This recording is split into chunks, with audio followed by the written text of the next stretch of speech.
Hello everyone and welcome back to Let's Talk with Whitney. Today I want to talk to you about something that a friend and I were talking about earlier this week, which is not allowing your broken places to maintain a space that'll keep you from creating your new experience. And I know that was a lot, but it's a thing. So anyways, so I was talking to a friend, and that friend, was telling me how, she had gone through so much with some of her family members and how, they ostracized her and hurt her. Some of her siblings were super mean to her, and they try to dictate the moves that she make in her life even now. So, and we also talked about how she has an issue with making decisions for herself and feeling secure in the decisions that she's making. So as we sat and we talked, much like myself and everybody who has allowed other people to, dictate where you go, what you do, what they think should be happening in your relationship and all those things. I've been there. I don't know about everybody, but I have been there. So I could relate to her heavily when we were talking. But one of the most beautiful spaces that we came to was the realization that a lot of the decisions that we made, we had already overcome our early childhood experiences, meaning we had already broke a lot of chains and barriers of generational curses from we had already broke those generational curses that were set for the people before us or whatever. We had already made better decisions. I want to say, I don't want to say everything is a generational curse, because it's not a generational curse. Some things are just, sacrifices that some people make in order for their children to live a better life than they did or what have you. Anyway, so I told her, I was like, let me ask you a question. The people that you give so much power to, I just want, and see, please don't take this for I feel like I'm better than the next person, because that's not what this is. But I need you to compare some of the decisions that they have made, and then compare some of the decisions that you have made, and see where some of the decisions and the outlook and the advice that's being given to you is based off of the knowledge that they have and the will to continue to go along with what they're saying.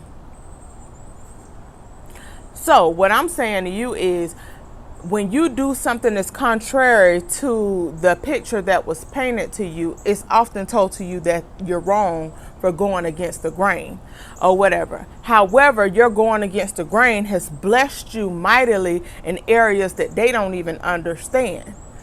And so we sat back and we reflected on that.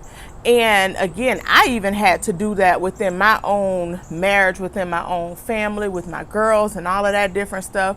Because see, what's beautiful and crazy at the same time is a lot of my experiences early on looked like the experience that of the house that I grew up in. My mother had 3 daughters. I had 3 daughters.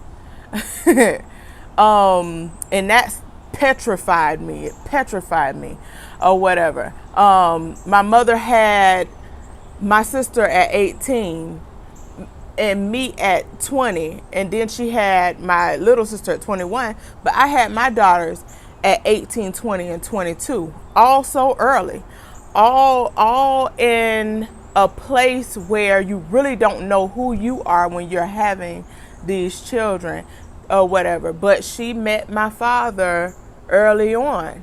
I met my husband at 16. By 18, we were having our first daughter or whatever.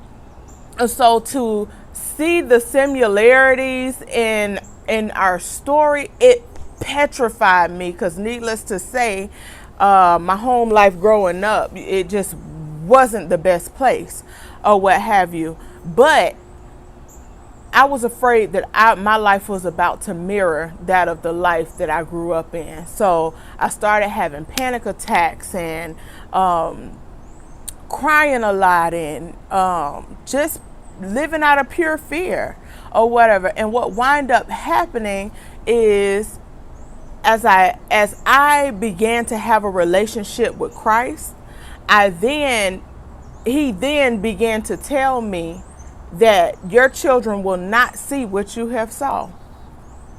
And he gave me the opportunity to shape and to create this new life for myself. And as of now, I am extremely happy because my husband isn't my father. My children aren't us, and their experience isn't my experience. But it's that of a new place. It's that of is that of something that I wanted it to be, something that mirrored Christ instead of mirroring, what I went through growing up, which is the understanding of broken people in broken places. And again, I don't want to sound hard or harsh or anything like that or whatever, but it is my experience, And at the end of the day, that was something that she and I spoke about. And when we got done talking, she stopped and she took a really deep breath and she said, "You know what? I'm so happy that now I see that I'm in control as well as God." Excuse me, guys, the sunlight is coming through. But I'm in control of this portion of my life, along with God, because we give everything back to Him. But to know that the things that are set before you are all Him when you add Him. And I don't know about everybody. I don't know what everybody walk is with Christ. But I'm a firm believer that if He's in it, then He'll blow your mind away.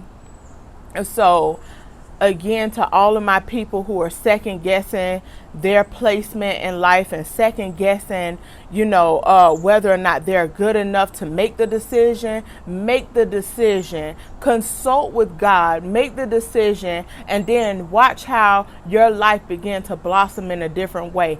You have the power to create and shape whatever you want. So go out and make it happen with no regrets. Without the decision of other people. Trust your own intuition, be patient with yourself, love yourself, and continue to move forward. So with that being said, I thank you all for joining me. I hope this made sense to you. If it don't make sense to you, it's probably not for you. Or just hit me up and let me know how it did resonate, if it resonated with you. Anyways, love you guys. Have a good day. Bye.